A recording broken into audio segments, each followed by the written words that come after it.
दर्शकों नमस्कार। आज के इस वीडियो में आपका बहुत बहुत स्वागत है।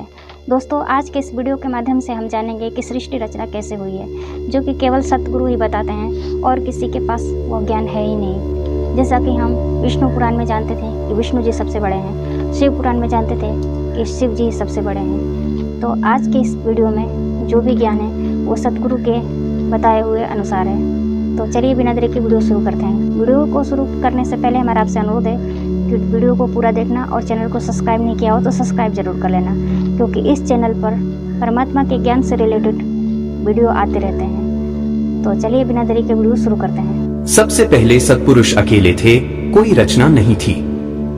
सर्वप्रथम परमेश्वर जी ने 4 अविनाशी लोक की रचना वचन शब्द से की। अनामी लोक, जिसको अकह लोक भी कहते हैं, अगम लोक 3, अलख लोक 4, सतलोक। फिर परमात्मा ने चारों लोकों में 4 रूप धारण किए। 4 उपमात्मक नामों से प्रत्येक लोक में प्रसिद्ध हुए। अनामी लोक में अनामी पुरुष या अकह पुरुष, अगम लोक में अगम पुरुष, अलख लोक में अलख पुरुष, सतलोक में सतपुरुष उपमात्मक नाम रखे। फिर चारों लोकों में परमात्मा ने वचन से ही एक एक सिंहासन तख्त बनाया। प्रत्येक सिंहासन पर सम्राट के समान मुकुट आदि धारण करके विराजमान हो गए। फिर सतलोक में परमेश्वर ने अन्य रचना की। एक शब्द वचन से 16 द्वीपों तथा एक मानसरोवर की रचना की। पुनः 16 वचन से 16 पुत्रों की उत्पत्ति की। उनमें मुख्य भूमिका अचिंत, तेज, सहजदास, जोगजीत, कूर्म, इच्छा, धैर्य और ज्ञानी की रही है। अपने पुत्रों को सबक सिखाने के लिए कि समर्थ के बिना कोई कार्य सफल नहीं हो सकता। जिसका काम उसी को साजे और करे तो मूर्ख बाजे। सतपुरुष ने अपने पुत्र अचिंत से कहा कि आप अन्य रचना सतलोक में करें। मैंने कुछ शक्ति तेरे को प्रदान कर दी है। अचिंत ने अपने वचन से अक्षर पुरुष की उत्पत्ति की। अक्षर पुरुष युवा उत्पन्न हुआ। मानसरोवर में स्नान करने गया, उसी जल पर तैरने लगा। कुछ देर में निंद्रा आ गई। सरोवर में गहरा नीचे चला गया। सतलोक में अमर शरीर है, वहां पर शरीर श्वासों पर निर्भर नहीं है। बहुत समय तक अक्षर पुरुष जल से बाहर नहीं आया।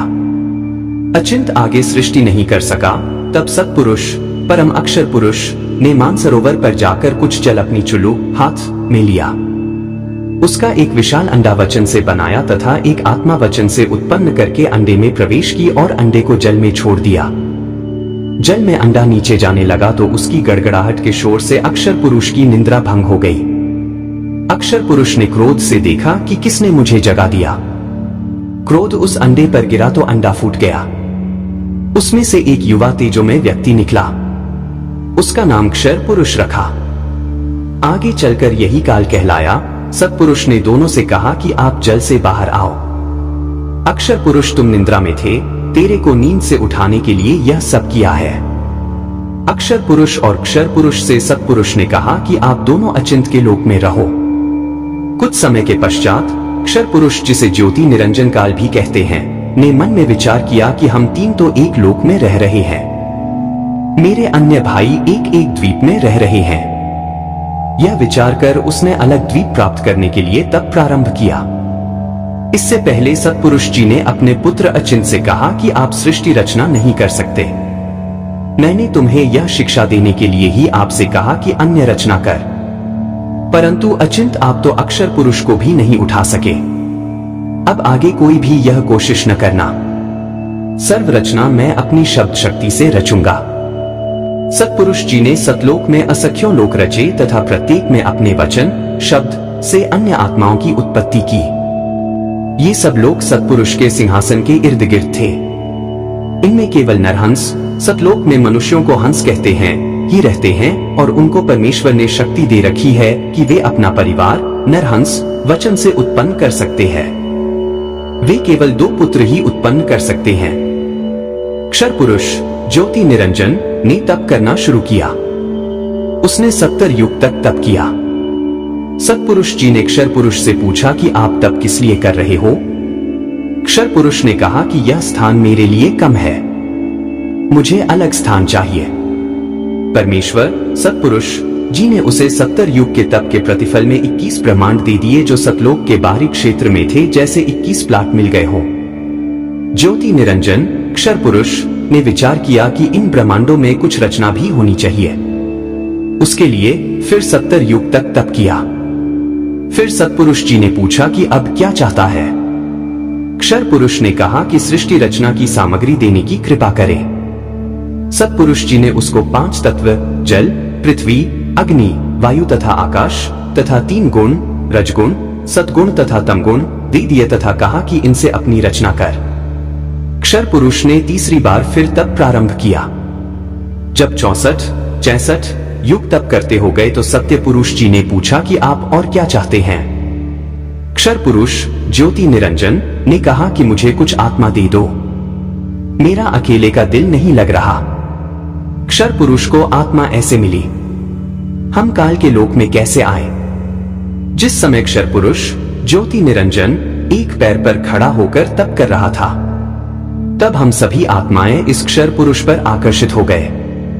जैसे जवान बच्चे अभिनेता व अभिनेत्री पर आसक्त हो जाते हैं। लेना एक न देने दो, व्यर्थ में चाहने लग जाते हैं। वे अपनी कमाई करने के लिए नाचते कूदते हैं। युवा बच्चे उन्हें देखकर अपना धन नष्ट करते हैं। ठीक इसी प्रकार हम अपने परमपिता सत्पुरुष को छोड़कर काल पुरुष अक्षर पुरुष को हृदय से चाहने लग गए थे, जो परमेश्वर हमें सर्व सुख सुविधा दे रहा था। उससे मुंह मोड़कर इस नकली ड्रामा करने वाले काल ब्रह्मा को चाहने लगे, जो परमेश्वर हमें सर्व सुख सुविधा दे रहा था। उससे मुंह मोड़कर इस नकली ड्रामा करने वाले काल ब्रह्मा को चाहने लगे। सतपुरुष जी ने बीच बीच में बहुत बार आकाशवाणी की कि बच्चों तुम इस काल की क्रिया को मत देखो, मस्त रहो। हम ऊपर से तो सावधान हो गए, परंतु अंदर से चाहते रहे। परमेश्वर तो अंतर्यामी है। इन्होंने जान लिया कि ये यहां रखने के योग्य नहीं रहे। काल पुरुष अक्षर पुरुष ज्योति निरंजन ने जब 2 बार तप करके फल प्राप्त कर लिया, तब उसने सोचा कि अब कुछ जीवात्मा भी मेरे साथ रहनी चाहिए, मेरा अकेले का दिल नहीं लगेगा। इसलिए जीवात्मा प्राप्ति के लिए तप करना शुरू किया। 64 युग तक तप करने के पश्चात परमेश्वर जी ने पूछा कि ज्योति निरंजन अब किस लिए तप कर रहा है। अक्षर पुरुष ने कहा कि कुछ आत्माएं प्रदान करो, मेरा अकेले का दिल नहीं लगता। सतपुरुष ने कहा कि तेरे तप के बदले में और ब्रह्मांड दे सकता हूं, परंतु अपनी आत्माएं नहीं दूंगा। ये मेरे शरीर से उत्पन्न हुई है। हाँ, यदि वे स्वयं जाना चाहते हैं तो वह जा सकते हैं। युवा कबीर समर्थ कबीर के वचन सुनकर ज्योति निरंजन हमारे पास आया। हम सभी हंस आत्मा पहले से ही उस पर आसक्त थे। हम उसे चारों तरफ से घेर कर खड़े हो गए।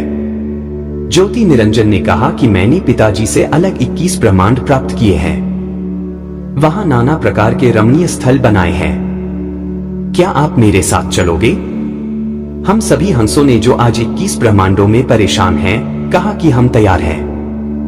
यदि पिताजी आज्ञा दें, तब अक्षर पुरुष काल पूर्ण ब्रह्मा महान कबीर समर्थ कबीर प्रभु के पास गया तथा सर्व वार्ता कही।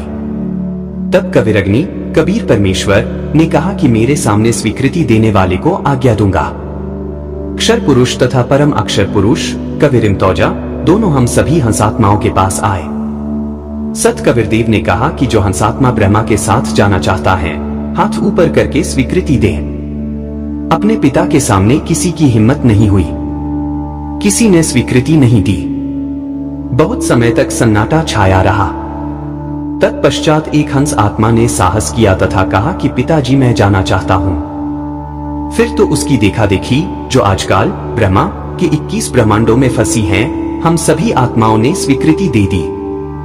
परमेश्वर कबीर जी ने ज्योति निरंजन से कहा कि आप अपने स्थान पर जाओ।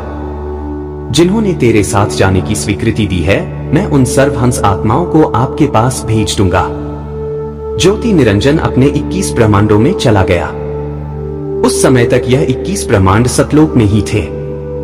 तत्पश्चात पूर्ण ब्रह्मा ने सर्वप्रथम स्वीकृति देने वाले हंस को लड़की का रूप दिया, परंतु स्त्राई इंद्री नहीं रची तथा सर्व आत्माओं को, जिन्होंने ज्योति निरंजन ब्रह्मा के साथ जाने की सहमति दी थी, उस लड़की के शरीर में प्रवेश कर दिया तथा उसका नाम आष्ट्रा आदि माया प्रकृति देवी दुर्गा पड़ा तथा सत्य पुरुष ने कहा कि पुत्री, मैंने तेरे को शब्द शक्ति प्रदान कर दी है।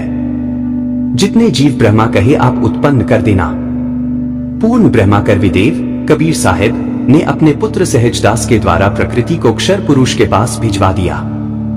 सहजदास जी ने ज्योति निरंजन को बताया कि पिताजी ने इस बहन के शरीर में उन सब आत्माओं को प्रवेश कर दिया है जिन्होंने आपके साथ जाने की सहमति व्यक्त की थी। इसको वचन शक्ति प्रदान की है। आप जितने जीव चाहोगे प्रकृति अपने शब्द से उत्पन्न कर देगी। यह कहकर सहजदास वापस अपने द्वीप में आ गया। युवा होने के कारण लड़की का रंग रूप निखरा हुआ था। ब्रह्मा के अंदर विश्व वासना उत्पन्न हो गई तथा प्रकृति देवी के साथ अभद्र गतिविधि प्रारंभ की। तब दुर्गा ने कहा कि ज्योति निरंजन मेरे पास पिताजी की प्रदान की हुई शब्द शक्ति है। आप जितने प्राणी कहोगे मैं वचन से उत्पन्न कर दूंगी। आप मैथुन परंपरा शुरू मत करो। आप भी उसी पिता के शब्द से अंडे से उत्पन्न हुए हो तथा मैं भी उसी परमपिता के वचन से ही बाद में उत्पन्न हुई हूँ। आप मेरे बड़े भाई हो। बहन भाई का यह योग महापाप का कारण बनेगा। परंतु ज्योति निरंजन ने प्रकृति देवी की एक भी प्रार्थना नहीं सुनी तथा अपनी शब्द शक्ति द्वारा नाखूनों से स्त्राय इंद्री भग प्रकृति को लगा दी तथा बलात्कार करने की ठानी। उसी समय दुर्गा ने अपनी इज्जत रक्षा के लिए कोई और चारा न देखकर सूक्ष्म रूप बनाया तथा ज्योति निरंजन के खुले मुख के द्वारा पेट में प्रवेश करके पूर्ण ब्रह्मा कविरदेव से अपनी रक्षा के लिए याचना की। उसी समय कविरदेव अपने पुत्र योग संतायन अर्थात जोगजीत का रूप बनाकर वहां प्रकट हुए तथा कन्या को ब्रह्मा के उदर से बाहर निकाला तथा कहा, ज्योति निरंजन आज से तेरा नाम काल होगा। तेरे जन्म मृत्यु होते रहेंगे, इसीलिए तेरा नाम क्षर पुरुष होगा तथा 1 लाख मानव शरीरधारी प्राणियों को प्रतिदिन खाया करेगा व 1.25 लाख उत्पन्न किया करेगा। आप दोनों को 21 ब्रह्मांड सहित निष्कासित किया जाता है। इतना कहते ही 21 ब्रह्मांड विमान की तरह चल पड़े। सहजदास के द्वीप के पास से होते हुए सतलोक से 16 शंख कोस, 1 कोस लगभग 3 किमी का होता है, की दूरी पर आकर रुक गए। विशेष विवरण अब तक 3 शक्तियों का विवरण आया है। पूर्ण ब्रह्म जिसे अन्य उपमात्मक नामों से भी जाना जाता है, जैसे सतपुरुष, अकाल पुरुष, शब्द स्वरूपी राम, परम अक्षर ब्रह्मा पुरुष आदि। यह पूर्ण ब्रह्म असंख्य ब्रह्मांडों का स्वामी है तथा वास्तव में अविनाशी है। पर ब्रह्म जिसे अक्षर पुरुष भी कहा जाता है, यह वास्तव में अविनाशी नहीं है। यह 7 शंख ब्रह्मांडों का स्वामी है। ब्रह्मा जिसे ज्योति निरंजन, काल, कैल, अक्षर पुरुष तथा धर्मराय आदि नामों से जाना जाता है, जो केवल 21 ब्रह्मांड का स्वामी है। अब आगे इसी ब्रह्मा काल की सृष्टि के एक ब्रह्मांड का परिचय दिया जाएगा, जिसमें 3 और नाम आपके पढ़ने में आएंगे। यह ब्रह्मा, विष्णु तथा शिव।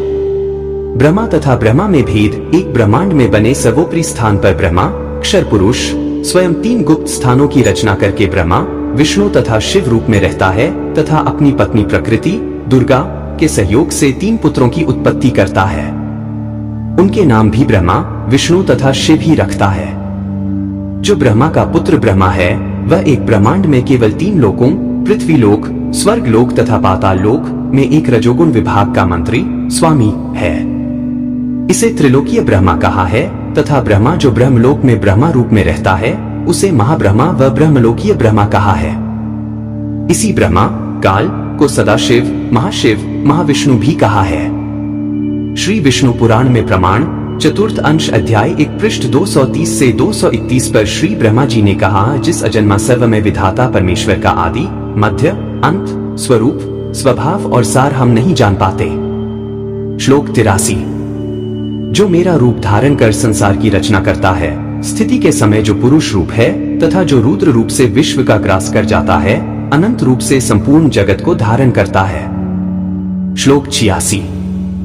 देखें एक ब्रह्मांड का लघु चित्र। श्री ब्रह्मा जी, श्री विष्णु जी व श्री शिव जी की उत्पत्ति। काल ब्रह्मा ने प्रकृति दुर्गा से कहा कि अब मेरा कौन क्या बिगाड़ेगा, मनमानी करूंगा। प्रकृति ने फिर प्रार्थना की कि आप कुछ क्षम करो। प्रथम तो आप मेरे बड़े भाई हो, क्योंकि उसी पूर्ण परमात्मा कविरदेव की वचन शक्ति से आपकी ब्रह्मा की अंडे से उत्पत्ति हुई तथा बाद में मेरी उत्पत्ति उसी परमेश्वर के वचन से हुई है। दूसरे, मैं आपके पेट से बाहर निकली हूँ। मैं आपकी बेटी हुई तथा आप मेरे पिता हुए। इन पवित्र नातों में बिगाड़ करना महापाप होगा। मेरे पास पिता की प्रदान की हुई शब्द शक्ति है, जितने प्राणी आप कहोगे मैं वचन से उत्पन्न कर दूंगी। ज्योति निरंजन ने दुर्गा की एक भी विनय नहीं सुनी तथा कहा कि मुझे जो सजा मिलनी थी मिल गई, मुझे सतलोक से निष्कासित कर दिया, अब मैं मनमानी करूंगा। यह कहकर काल पुरुष अक्षर पुरुष ने प्रकृति के साथ जबरदस्ती शादी की तथा 3 पुत्रों रजगुण युक्त ब्रह्मा जी, सतगुण युक्त विष्णु जी तथा तमगुण युक्त शिव शंकर जी की उत्पत्ति की। जवान होने तक तीनों पुत्रों को दुर्गा के द्वारा अचेत करवा देता है। फिर युवा होने पर श्री ब्रह्मा जी को कमल के फूल पर, श्री विष्णु जी को शेषनाग की शनिया पर तथा श्री शिव जी को कैलाश पर्वत पर सचेत करके इकट्ठे कर देता है। तत्पश्चात प्रकृति दुर्गा ने इन तीनों का विवाह कर दिया जाता है। काल ब्रह्मा के आदेश से प्रकृति देवी ने तीनों एक ब्रह्मांड में 3 लोकों स्वर्ग लोक, पृथ्वी लोक तथा पाताल लोक में एक एक विभाग के मंत्री पद को संभालता है। एक ब्रह्मांड में एक ब्रह्मलोक की रचना की है, उसी में 3 गुप्त स्थान बनाए हैं। एक रजोगुण प्रधान स्थान है, जहां पर यह ब्रह्मा काल स्वयं महाब्रह्मा मुख्यमंत्री रूप में रहता है तथा अपनी पत्नी दुर्गा को महासावित्री रूप में रखता है। इन दोनों के संयोग से जो पुत्र इस स्थान पर उत्पन्न होता है वह स्वतः ही रजोगुणी बन जाता है। दूसरा स्थान सतोगुण प्रधान स्थान बनाया है, वहां पर यह अक्षर पुरुष स्वयं महाविष्णु रूप बनाकर रहता है तथा अपनी पत्नी दुर्गा को महालक्ष्मी रूप में रखकर जो पुत्र उत्पन्न करता है उसका नाम विष्णु रखता है। वह बालक सतोगुण युक्त होता है तथा तीसरा इसी काल ने वहीं पर एक तमोगुण प्रधान क्षेत्र बनाया है, उसमें यह स्वयं सदाशिव रूप बनाकर रहता है तथा अपनी पत्नी दुर्गा को महापार्वती रूप में रखता है। इन दोनों के पति पत्नी व्यवहार से जो पुत्र उत्पन्न होता है उसका नाम शिव रख देते हैं तथा तमोगुण युक्त कर देते हैं। प्रमाण के लिए देखें पवित्र श्री शिव महापुराण विद्वेश्वर संहिता के पृष्ठ 24 से 26 पर, जिसमें ब्रह्मा विष्णु रुद्र तथा महेश्वर से अन्य सदाशिव है तथा रुद्र संहिता अध्याय 6 तथा 7A9 पृष्ठ 100 से 105 तथा 110 पर अनुवादकर्ता श्री हनुमान प्रसाद पोद्दार गीता प्रेस गोरखपुर से प्रकाशित तथा पवित्र श्रीमद देवी महापुराण तीसरा स्कंध पृष्ठ 114 से 123 तक गीता प्रेस गोरखपुर से प्रकाशित, जिसके अनुवाद करता है श्री हनुमान प्रसाद पोद्दार चिमनलाल गोस्वामी।